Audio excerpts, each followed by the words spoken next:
El sol de Navarra se alzaba con esa intensidad que parece contener antiguos juramentos en cada rayo. En el castillo de Javier, fortaleza rodeada de tierras fértiles y bosques que se ondeaban bajo el viento, nació Francisco en el año 1506. Se veía el esplendor de la piedra bruñida rosada por auroras, pero en el interior de ese recinto vivía un niño que aprendía a soñar en silencio, entre rezos y miradas al cielo. Los muros eran testigos de un linaje noble que portaba no solo espadas, sino una fe que ardía con la promesa de sacrificio. Poco se puede decir del verdadero deslumbramiento que provoca la tierra natal de Francisco sin evocar el eco del sufrimiento. Su infancia, aunque envuelta en las comodidades de la nobleza, se vio atravesada por la temprana orfandad de su padre. La pérdida resonó como un himno de fragilidad humana, enseñándole que la grandeza espiritual siempre surge desde los pliegues del dolor. Allí, en el silencio de la capilla familiar, Francisco descubría el peso y la dulzura de las plegarias, el don de la soledad ante Dios. Partió a París con la furia de quien sabe que la vida ha sido marcada para el combate. Sus pasos lo llevaron por calles ajadas, donde la miseria y el esplendor convivían en una danza de contrastes eternos. A los 19 años, cedió sus sueños al rigor académico de la universidad y en las noches largas y húmedas, tejía preguntas renacientes sobre el sentido de todo lo visible.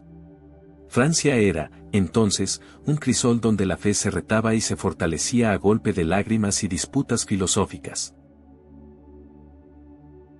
Allí conocería a Ignacio de Loyola, el peregrino herido cuya mirada limpia traspasaba las corazas del alma.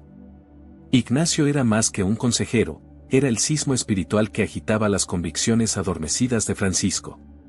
¿Por qué, se preguntaba el joven Javier, los hombres se aferran a la vanidad cuando la eternidad llama desde lo invisible? Su amistad con Ignacio devino en una llama secreta, capaz de iluminar las estancias más oscuras del corazón. A través de diálogos profundos y silencios compartidos, Francisco comenzó a saborear el deseo de una vida entregada a Dios. En medio de la penumbra parisina, el joven noble abrazó una pobreza casi elegida, una libertad que solo conoce quien nada retiene para sí. ¿No es acaso el desprendimiento radical la puerta a la santidad? Sus días, marcados por el estudio y la austeridad, fueron la fragua donde su voluntad se templó. Al preparar su espíritu en la oración, tuvo la certeza de que solo la debilidad acepta la verdadera grandeza que viene del cielo.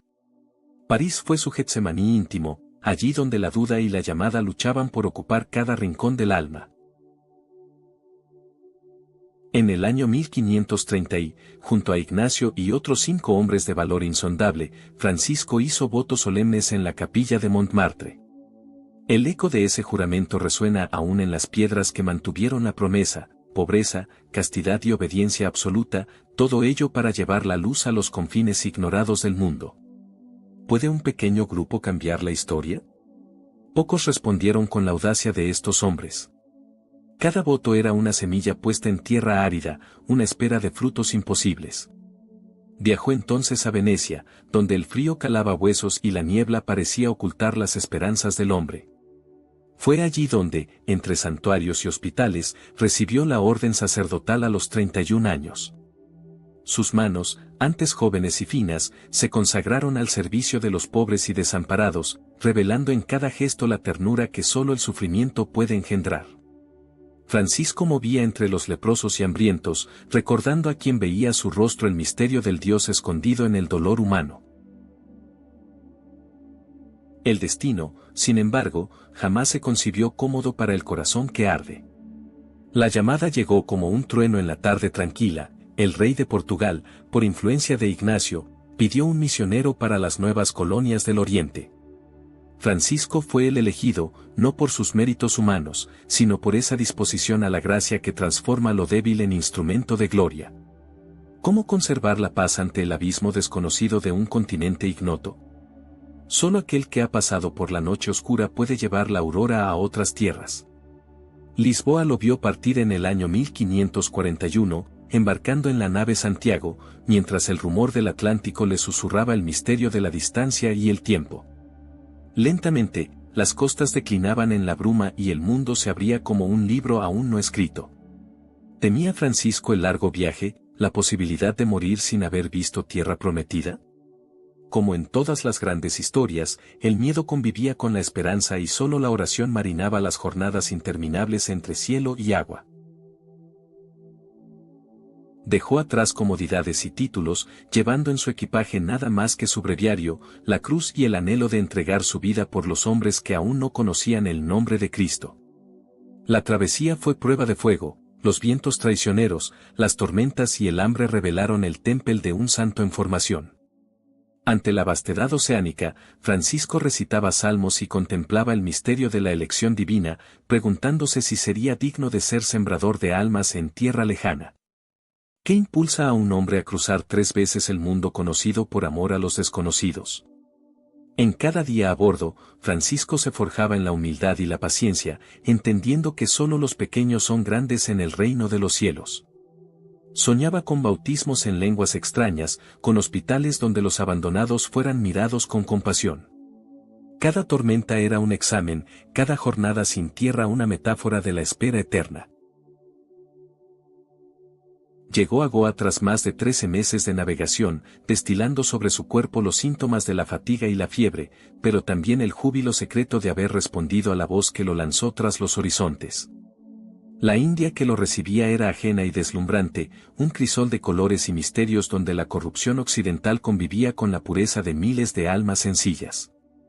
¿Encontraría allí el sentido último de su sacrificio? La tierra ardía bajo sus pies, el aire parecía inmóvil, y la misión comenzaba. Así se inicia la ópera de una vida marcada por la sed de lo infinito, el ansia de redención universal y la certeza de que la verdadera historia se escribe, siempre, desde los rincones pequeños y silenciosos donde Dios opera cambios de eternidad.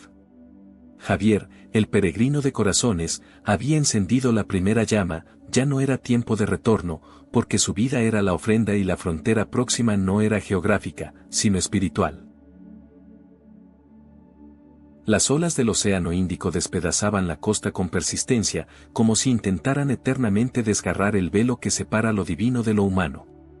Sobre esa playa abrasada de sol, frente a los muros de Goa, desembarcó Francisco en la aurora de un mes de mayo del año 1542. Su cuerpo aún temblaba por la fatiga de los 13 meses de travesía, pero sus ojos reflejaban una llama incandescente, había llegado al fin el día en que la tierra de la promesa se abría ante él, tan exótica como plagada de desafíos y desorden. Goa, capital portuguesa incrustada en el corazón de la India, era una ciudad donde el incienso se mezclaba con el aroma acre del mar y del sudor humano. El bullicio de los mercados competía con los rezos apagados en las iglesias, las palmeras se erguían como guardianas de secretos antiguos. Francisco se instaló de inmediato en el hospital, entre enfermos y moribundos, aprendiendo en la miseria el abecedario universal del dolor. No rehusó los espasmos de la fiebre ni la lepra que devoraba carne y esperanza, pues su misión era redimir desde lo más bajo aquello que la avaricia humana había corrompido. Pronto reconoció que el mayor enemigo no era la idolatría local, sino la corrupción traída por los colonizadores portugueses. La fe, vestida de oropel y negligencias, se diluía en las fiestas y en la codicia, y los corazones de muchos cristianos se habían vuelto tierra árida. No era raro encontrar iglesias vacías y rostros sin fervor, ni observar cómo la injusticia y la explotación paralizaban cualquier intento de conversión profunda. ¿Dónde hallar la llama que encendiera nuevamente el altar de los primeros tiempos apostólicos? Francisco respondió con audacia mística y mansedumbre práctica. Viajaba a pie de aldea en aldea, en jornadas interminables bajo el sol implacable, repitiendo oraciones en lenguas extrañas y bendiciendo a niños que lo miraban fascinados. Aprendió lo necesario del tamil y confió el resto a intérpretes humildes. Su método era el ejemplo, primero servir y solo después anunciar. La caridad obrada entre los leprosos abría puertas que ningún decreto real podría forzar. ¿Quién, ante el testimonio de la compasión pura, puede permanecer indiferente? Se convirtió en apóstol peregrino entre los parabas, pescadores pobres de la costa oriental, bautizando multitudes que sentían la sed de Dios. Los días se sucedían con el ritmo de la marea y las noches cubrían los campos con una serenidad inquietante, como si el misterio de las conversiones masivas sobrepasara la lógica humana. En menos de 2 años, decenas de miles recibieron el bautismo, señal indeleble de una presencia que trastocaba la historia sin ostentación, como quien siembra en la noche confiando en el alba. El cansancio físico jamás domó su espíritu. Cruzaba ríos infestados de cocodrilos y selvas plagadas de fiebre y muerte, adentrándose allí donde ni los mercaderes se atrevían a negociar. Sufrió el desprecio de los soldados corrompidos y la vigilancia celosa de clérigos instalados en la tibieza. No obstante, la angustia más honda brotaba del lento desgaste de su cuerpo, llagas abiertas, insomnio y debilidad acompañaron sus jornadas, pero nunca impidieron la sonrisa de quien sabe que toda prueba es semilla del reino. La fama de Francisco crecía como viento inesperado, y pronto fue llamado para mediar en conflictos y sembrar paz entre pueblos asistidos por la violencia y la desesperanza. El obispo de Goa le concedió autoridad para formar un equipo misionero y dar esperanza donde solo quedaban ruinas morales. No tardó en crear un seminario para formar indígenas en la fe, entendiendo que la Iglesia no debía ser solo extranjera, sino plenamente encarnada en la tierra india. El sueño de un cristianismo local nacido del barro y el sufrimiento se tornó horizonte verdadero. Sendas cartas enviadas a Europa daban cuenta del dolor y del júbilo de aquellas jornadas. En palabras que cruzaban el océano, narraba los milagros cotidianos, niños que aprendían el Padre Nuestro entre lágrimas, moribundos que encontraban consuelo en la cruz trazada en su frente. Pero también reconocía, con sincero desgarro, las derrotas, el fracaso en convertir a algunos caciques, la incomprensión de aquellos que temían perder sus privilegios, la amenaza constante del desánimo en medio del bullicio ajeno. En esos años, su alma maduró a fuerza de soledad y compañía. Al mirar la inmensidad del continente frente a él, Francisco comprendía que su misión solo era posible si renunciaba a toda certeza salvo la de ser instrumento de la providencia divina. Cada jornada lo sorprendía con nuevas preguntas. ¿La fe soportaría la embestida de culturas tan distintas? ¿Podía un solo hombre, frágil y desgastado, transformar un mar de indolencias y egoísmo en promesas de vida eterna? Así, la puerta de Asia se abrió para Francisco Javier como el umbral de un misterio aún mayor que su propio destino. Sus pies curtidos por la laceración del camino y su voz gastada de tanto predicar no sabían de rendición. No buscaba gloria humana, sino el simple gesto de arrodillarse ante los abandonados, convencido de que allí, en la basura y el anonimato de las aldeas, la gloria de Dios tiene su morada más digna. La India era ya parte de su carne y de su oración. Lo esperaba un mundo aún más vasto, pero la llama encendida en Goa nunca se apagaría. El viento azotaba las costas de Malaca con furia primordial cuando Francisco escuchó por primera vez el nombre de aquel imperio lejano. Era el año 1547, y frente a él se arrodillaba un hombre de ojos rasgados y alma atormentada, Anjiro, el primer japonés que conocía. Hablaba con voz entrecortada de una tierra de samuráis y montañas sagradas, de templos donde flotaba el incienso y de un pueblo entero que desconocía a Cristo. En ese instante, la providencia dibujó en el corazón de Francisco una obsesión que lo acompañaría hasta la tumba. El archipiélago nipón sería la próxima frontera de su fe. Anjiro había cometido crímenes que lo perseguían como sombras irrevocables, y la culpa lo había empujado a recorrer cientos de millas en busca del hombre que, según se murmuraba, podía perdonar pecados. Al encontrar a Francisco, cayó de rodillas y suplicó el bautismo. ¿Qué palabra puede describir el encuentro de dos almas separadas por continentes pero unidas en la sed del perdón? Francisco lo acogió como hermano, lo instruyó en la fe y pronto lo bautizó con el nombre de Paulo de Santa Fe. Aquel gesto aparentemente simple era el preludio de una nueva epopeya, pues Anjiro se convirtió en el puente entre dos mundos que no se conocían. El viaje a Japón no fue tarea sencilla. Ningún capitán portugués se atrevía a navegar aguas desconocidas, plagadas de tifones devastadores y piratas sedientos de sangre. Francisco, despojado ya de cualquier apego a la comodidad, contrató los servicios de un pirata chino, confiando en que Dios mismo guiaría la travesía. Partieron en junio del año 1549, Francisco, Anjiro, los jesuitas Cosme de Torres y Juan Fernández, y 2 criados fieles.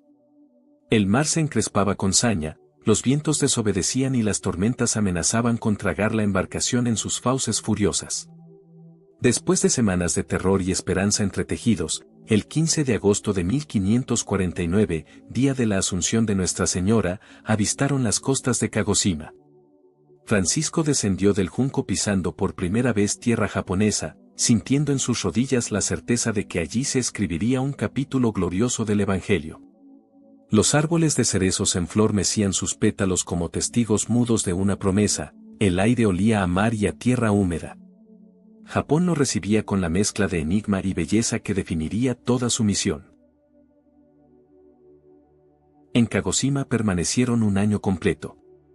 El señor local, aunque respetuoso, no otorgó permiso oficial para evangelizar, pero tampoco lo prohibió. Francisco y sus compañeros se instalaron en la humildad de la casa de Anjiro y comenzaron a aprender el idioma nipón, una lengua compleja cuya musicalidad parecía encerrar secretos antiguos. Cada palabra pronunciada era un combate contra la ignorancia y un acto de amor hacia aquellos que no conocían la luz. ¿Qué clase de fe sostiene a un hombre que predica en tierras donde apenas puede hilvanar una frase coherente? Aprendió de memoria textos fundamentales de la doctrina y los recitaba en las esquinas con fervor conmovedor. Los japoneses, fascinados por la extrañeza de aquel hombre occidental que vestía harapos y hablaba de un Dios crucificado, escuchaban con mezcla de curiosidad y respeto. Algunos se acercaban y pedían más explicaciones, otros, principalmente bonzos budistas, lo miraban con suspicacia, temiendo que su enseñanza pusiera en peligro el orden espiritual establecido. Aún así, tras un año, 100 almas recibieron el bautismo en Kagoshima, primer fruto de una siembra que requería paciencia infinita. Determinado a expandir la misión, Francisco dejó Kagoshima y viajó a Hirado, puerto frecuentado por comerciantes portugueses. Allí, en apenas 20 días, logró más conversiones que en todo un año anterior. La cercanía de los mercaderes católicos facilitaba el ambiente de confianza y permitía que el mensaje cristiano se extendiera sin tantas barreras. Sin embargo, Francisco sabía que para evangelizar verdaderamente Japón necesitaba el permiso del emperador, así que emprendió el arduo viaje hacia Miyako, la capital imperial. El invierno era implacable. Los caminos estaban cubiertos de nieve y hielo, y las montañas se elevaban como murallas destinadas a quebrar la voluntad de los viajeros. Francisco y sus compañeros avanzaban con los pies heridos, el estómago vacío y el frío penetrando hasta los huesos. ¿Cómo puede un cuerpo humano soportar tal peregrinación sin caer rendido en la cuneta? Solo la gracia divina explica que aquel hombre de 40 años, debilitado por años de privaciones, siguiera adelante con determinación inagotable. Al llegar a Miyako, Francisco descubrió una realidad que lo decepcionó profundamente: el emperador no tenía poder político real y la corte estaba sumida en el caos. Las guerras civiles habían erosionado la autoridad imperial y los verdaderos señores eran los daimios locales, guerreros que gobernaban con mano de hierro. Comprendió entonces que su estrategia debía cambiar, había que evangelizar región por región, ganándose el favor de cada señor feudal.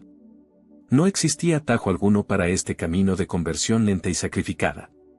Regresó a Yamaguchi, ciudad próspera y refinada, donde decidió presentarse de manera distinta. Si antes había predicado como mendigo, ahora vestía las mejores ropas que pudo conseguir y se presentó ante el daimyo como embajador de un reino lejano. La estrategia funcionó, el señor de Yamaguchi le concedió un templo budista abandonado para vivir y la libertad de predicar sin impedimentos. Entre marzo y septiembre de 1551, más de 500 japoneses recibieron el bautismo, muchos de ellos samuráis cuya conversión representaba un triunfo político y espiritual simultáneo. La oposición de los bonzos nunca cesó.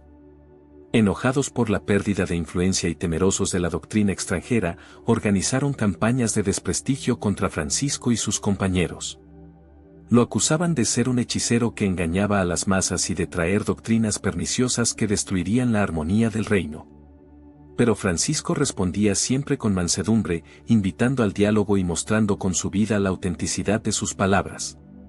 La lucha era desigual, pero en el terreno del testimonio personal, el jesuita Navarro no tenía rival. Después de 2 años y medio en Japón, Francisco comprendió que su presencia era necesaria en otras partes de Asia. Dejó la misión en manos de Cosme de Torres y Juan Fernández, 2 hombres valientes que continuarían la obra iniciada. Al embarcarse de regreso a la India en noviembre de 1551, su corazón latía dividido entre la alegría del deber cumplido y la nostalgia por los rostros japoneses que había llegado a amar. Pero ya en su alma germinaba otro sueño aún más audaz: si Japón era la puerta, China sería la llave maestra de todo el Oriente. El mar devolvió a Francisco a las costas de la India en febrero de 1552.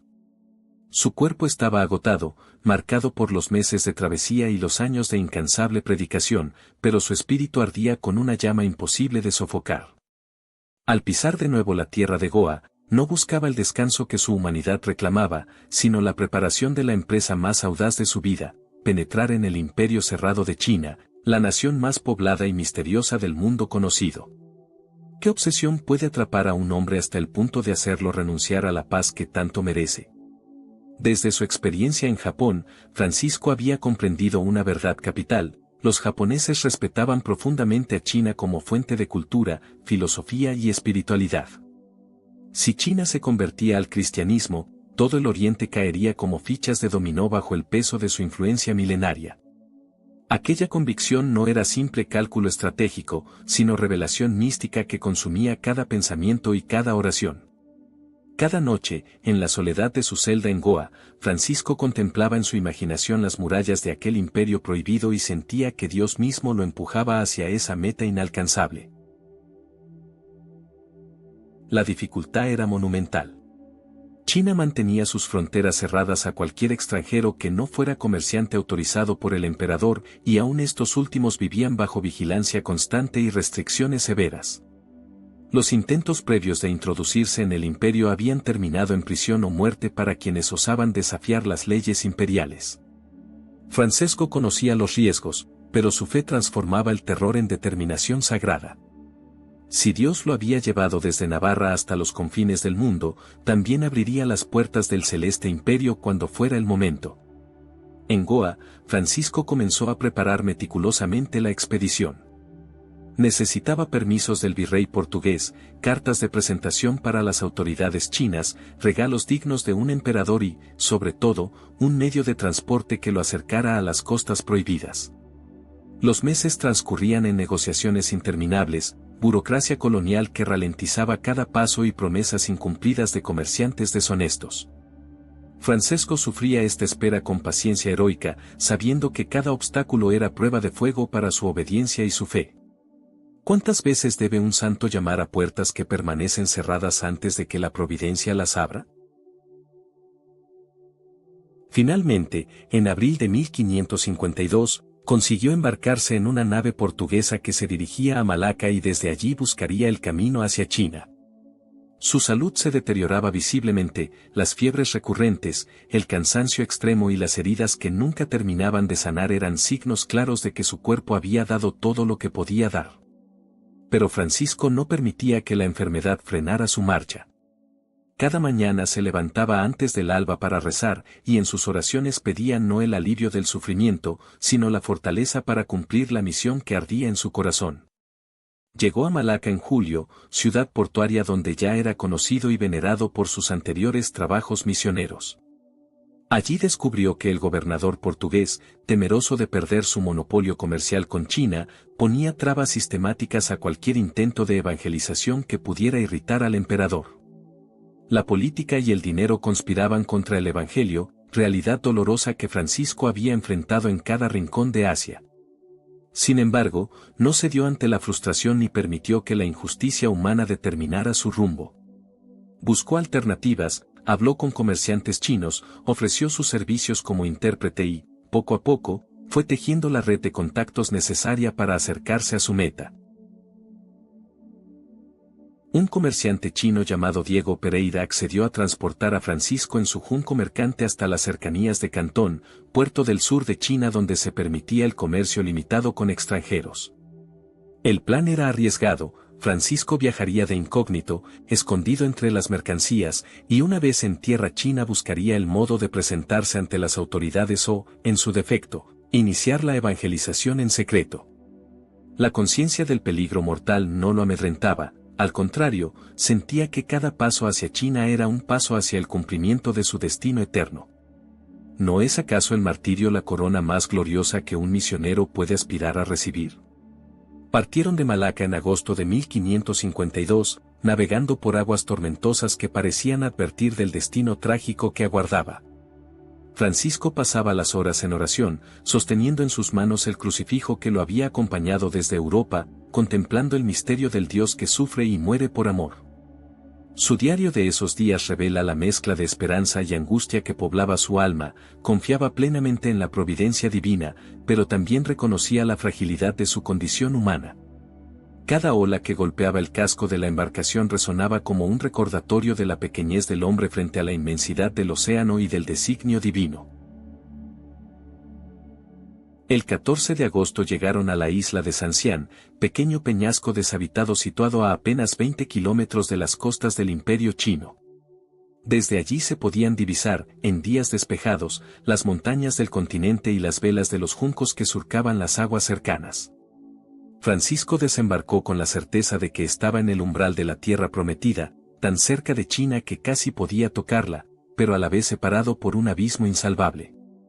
La isla se convirtió en su Getsemaní, lugar de agonía donde la fe debía enfrentar la realidad cruel de la imposibilidad humana. El comerciante Diego Pereira, presionado por las autoridades portuguesas de Malaca y temeroso de las consecuencias legales, abandonó a Francisco en Sancián y regresó sin cumplir su promesa de llevarlo hasta Cantón. La traición fue un golpe devastador. Francisco se quedó en la isla desierta, acompañado únicamente por un joven sirviente chino llamado Antonio, sin medios para continuar su viaje y sin esperanza humana de alcanzar China. El silencio de la isla era ensordecedor, solo el rumor del mar y el graznido de las gaviotas rompían la soledad absoluta. ¿Qué siente un santo cuando ve desmoronarse ante sus ojos el sueño por el cual ha entregado su vida entera? A pesar del abandono, Francisco no se rindió. Intentó negociar con otros comerciantes chinos que pasaban cerca de la isla, ofreciendo todo lo que tenía a cambio de ser transportado clandestinamente a tierra firme. Pero nadie aceptaba el riesgo, las leyes imperiales castigaban con la muerte a quienes introducían extranjeros sin permiso. Los días pasaban y la frustración se transformaba en sufrimiento físico intenso. Las fiebres regresaron con violencia redoblada, consumiendo las últimas fuerzas de aquel cuerpo que había cruzado 3 veces el mundo conocido por amor a Cristo. En las noches de septiembre y octubre, mientras la fiebre lo devoraba, Francisco permanecía tendido en una choza miserable, con los ojos fijos en la línea del horizonte donde se escondía China. Soñaba con las multitudes que nunca bautizaría, con los templos que nunca visitaría, con el emperador que nunca conocería. Su corazón se desgarraba entre la aceptación de la voluntad divina y el dolor humano de morir sin cumplir el sueño que lo había impulsado hasta aquel confín del mundo. La agonía era doble, física y espiritual, cuerpo y alma combatiendo juntos en la última batalla.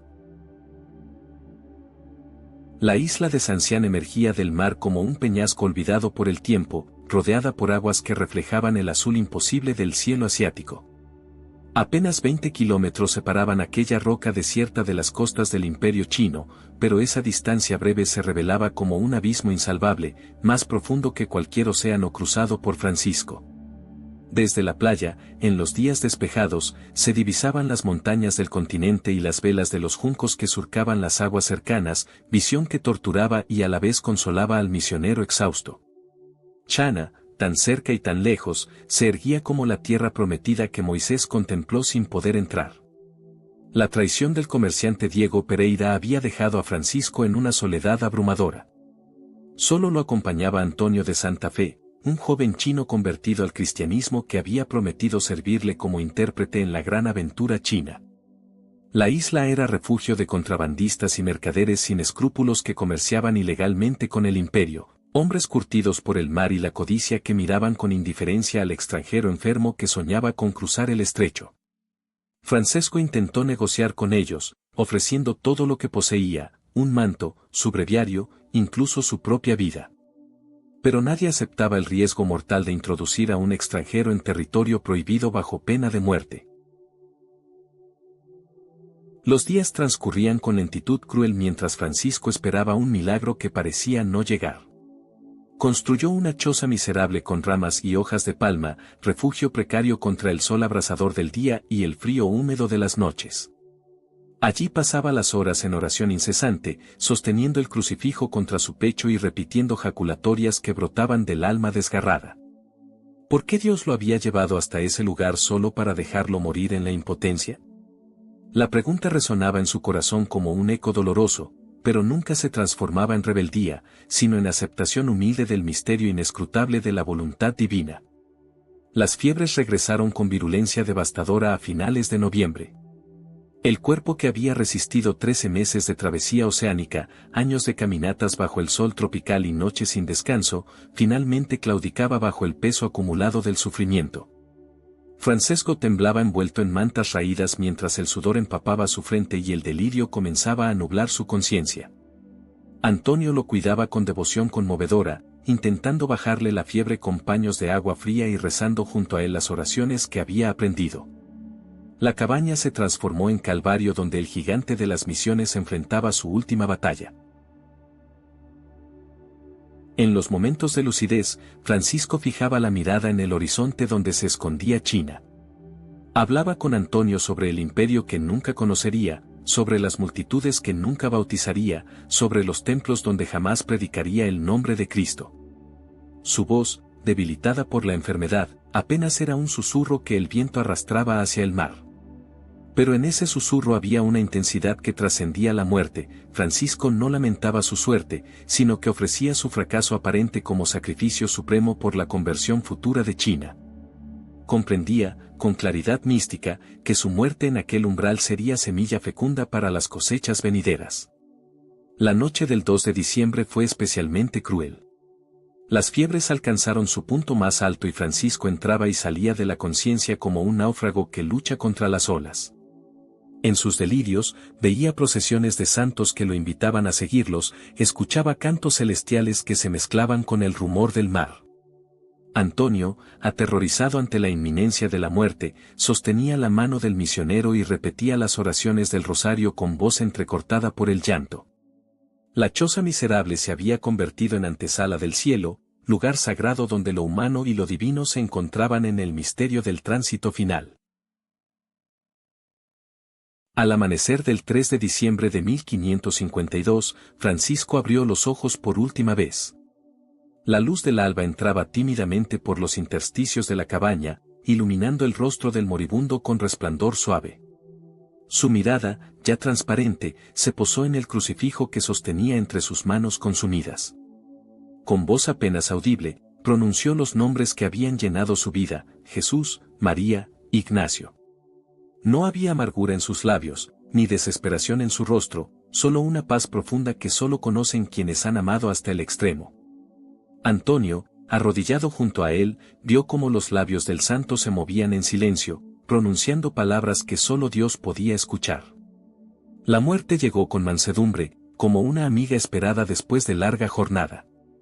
Francesco exhaló su último suspiro mientras el sol se elevaba sobre el horizonte chino que tanto había anhelado alcanzar. Su cuerpo quedó inmóvil sobre el jergón de paja, pero su rostro conservaba una expresión de serenidad que asombraba a quien lo contemplaba. Antonio, superando el dolor, cerró los ojos del misionero y rezó el responso de difuntos con la voz quebrada. Había presenciado el final de un gigante espiritual, pero también el inicio de una gloria que trascendería los siglos. Los mercaderes portugueses que habitaban temporalmente la isla fueron informados de la muerte. Algunos, conmovidos, ayudaron a preparar el cuerpo para el entierro. Lo envolvieron en las pocas ropas que poseía y lo depositaron en un ataúd rústico construido con tablas de la embarcación. Cavaron una tumba en la playa de Sancián, cerca del mar que había sido compañero inseparable de sus travesías, y allí lo sepultaron con oraciones sencillas. La cruz tosca que marcaba la tumba se erguía solitaria frente al océano, testimonio mudo de un sueño frustrado y de una fe inquebrantable. Pero la historia de Francisco Javier no terminaba en aquella tumba solitaria. Los mercaderes que habían presenciado su muerte llevaron la noticia a Goa, Malaca y los confines del mundo portugués. El relato del santo que había muerto a las puertas de China conmovió corazones y encendió vocaciones misioneras en toda Europa. Pronto comenzaron a circular noticias de milagros atribuidos a su intercesión, enfermos sanados, conversiones inexplicables, protección en peligros marítimos. La fama de santidad se extendía más rápido que cualquier nave, transformando el aparente fracaso de Sancián en triunfo místico. 3 meses después de su muerte, en febrero de 1553, decidieron exhumar el cuerpo para trasladarlo a Malaca. Al abrir el ataúd, descubrieron con asombro que el cadáver permanecía incorrupto, como si Francisco estuviera simplemente dormido. La carne conservaba su flexibilidad, no había olor de putrefacción y el rostro mantenía la expresión de paz que había tenido en el momento de la muerte. El prodigio fue interpretado como señal inequívoca de santidad, confirmación divina de que aquel hombre había vivido en gracia heroica. El cuerpo fue transportado con veneración hasta Malaca, donde permaneció brevemente antes de continuar su viaje final hacia Goa. Así terminaba la vida terrena del apóstol de las Indias, no en la gloria del triunfo visible, sino en la humildad del abandono y la muerte solitaria. Francisco Javier había cruzado 3 veces el diámetro de la tierra, predicado en innumerables lenguas, bautizado a decenas de miles de personas, pero su mayor victoria había sido morir sin ver cumplido su sueño más grande. Esa derrota aparente se revelaba como la más profunda enseñanza. La santidad no se mide por los éxitos humanos, sino por la fidelidad absoluta a la voluntad de Dios, incluso cuando esa voluntad conduce al fracaso y a la muerte en una isla olvidada del mundo. La noticia de la muerte de Francisco Javier atravesó el océano como un rayo que divide el cielo en 2 mitades. Desde Sancián hasta Goa, desde Malaca hasta Lisboa, el mundo cristiano recibió con lágrimas y asombro la partida del gigante misionero. Los que lo habían conocido lloraban la pérdida del hombre santo que caminaba descalzo entre leprosos y predicaba con voz de trueno. Los que solo escuchaban hablar de él intuían que acababa de morir un apóstol de los tiempos modernos. Pero la muerte no clausura la historia de aquellos que viven para Dios, sino que abre un nuevo capítulo donde la eternidad resplandece con luz inextinguible. 3 meses después de su entierro en la playa de Sancián, en febrero de 1553, decidieron exhumar el cuerpo para trasladarlo a Malaca. Antonio de Santa Fe y algunos mercaderes portugueses cavaron la tumba con solemnidad temerosa, inciertos de lo que encontrarían.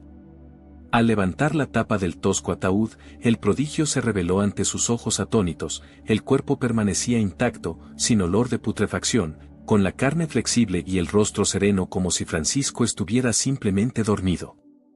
El milagro de la incorrupción, signo tradicionalmente asociado a la santidad heroica, confirmaba lo que todos habían intuido: aquel hombre había vivido en gracia extraordinaria.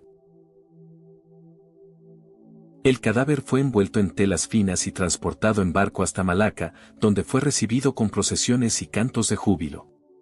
Los fieles se agolpaban para venerar los restos del santo, tocando con pañuelos el ataúd y recogiendo cualquier reliquia que pudiera acercarlos a su intercesión poderosa. Durante 6 meses permaneció en Malaca, tiempo en que se registraron los primeros milagros atribuidos a su intercesión, enfermos que sanaban al tocar el féretro, conversiones súbitas de pecadores endurecidos, protección en tormentas marinas. La fama de santidad crecía como marea imparable que inunda costas lejanas. En diciembre de 1553, el cuerpo emprendió su último viaje hacia Goa, la ciudad que había sido su base de operaciones durante tantos años. La llegada fue triunfal, multitudes se volcaron en las calles para recibir al apóstol de las Indias que regresaba victorioso aunque muerto. Lo depositaron en la iglesia del Buen Jesús, edificio que se convertiría en su santuario eterno y meta de peregrinaciones incesantes. Allí, en un relicario de plata y cristal, Francisco Javier reposa hasta hoy, testimonio perpetuo de que la muerte no tiene dominio sobre quienes viven para la eternidad. ¿Cuántos peregrinos han llorado ante esa urna, pidiendo gracia y fortaleza para sus propias batallas? La incorrupción del cuerpo perduró durante décadas, desafiando las leyes naturales de la descomposición. Médicos y científicos examinaron el fenómeno sin encontrar explicación racional, mientras los teólogos veían en ello la confirmación divina de la santidad del difunto. Con el paso de los siglos, el cuerpo fue momificándose gradualmente, pero aún hoy conserva rasgos que asombran a quienes lo contemplan. Cada 10 años se expone solemnemente a la veneración pública, ocasión en que millones de católicos de todo el mundo acuden a Goa para honrar al santo que abrió hacia el cristianismo. Las reliquias de Francisco Javier se dispersaron por el mundo como semillas que engendran cosechas de santidad. Su brazo derecho, el mismo que bautizó a decenas de miles en tierras lejanas, fue separado del cuerpo y enviado a Roma, donde se venera en la iglesia del Jesús. Fragmentos de huesos, cabellos y ropas fueron distribuidos a iglesias, conventos y misiones en los 5 continentes. Cada reliquia se convirtió en centro de devoción y fuente de milagros reportados, extendiendo la presencia del santo más allá de las fronteras de la muerte. ¿Qué poder tienen estos restos mortales sino el de recordar que la santidad es posible incluso en la fragilidad humana? El sueño de Francisco Javier, aquel que lo llevó a morir a las puertas de China, se cumplió póstumamente de manera gloriosa. Apenas 30 años después de su muerte, otros jesuitas lograron finalmente entrar en el imperio chino. Matteo Ricci y sus compañeros penetraron en Pekín en 1583, llevando consigo el recuerdo y la intercesión de Francisco. La evangelización de China, aunque lenta y sembrada de martirios, se fue consolidando con el paso de los siglos. Los misioneros que arriesgaban su vida en tierras hostiles invocaban el nombre de Francisco Javier como patrono y modelo, sintiendo su presencia espiritual en cada dificultad superada. En Japón, la obra iniciada por Francisco floreció de manera extraordinaria. A finales del siglo XVI, había más de 300.000 cristianos japoneses, muchos de ellos dispuestos al martirio antes que renegar de la fe. Las persecuciones brutales que comenzaron en el año 1607 llevaron a miles de estos fieles a derramar su sangre por Cristo, cumpliendo el presagio que Francisco había intuido: Japón sería tierra de mártires gloriosos. Hoy, después de siglos de silencio forzado, la iglesia japonesa renace lentamente, recordando siempre al santo navarro que plantó la primera semilla del evangelio en su suelo. La canonización de Francisco Javier se produjo el 12 de marzo de 1622, simultáneamente con la de Ignacio de Loyola, Teresa de Ávila, Isidro Labrador y Felipe Neri. La ceremonia en Roma fue de magnificencia indescriptible, celebrando la gloria de 5 gigantes espirituales que habían transformado la Iglesia y el mundo. Francisco fue declarado patrono de las misiones extranjeras, reconocimiento oficial de su papel fundacional en la evangelización de Asia. Desde entonces, su nombre es invocado por misioneros de todas las latitudes como intercesor poderoso ante el trono de Dios. El legado de Francisco Javier trasciende los números y las geografías. Bautizó a decenas de miles, fundó comunidades que perduran hasta hoy, abrió rutas misioneras que otros siguieron, pero su mayor herencia es el testimonio de una vida entregada sin reservas al amor de Dios y del prójimo.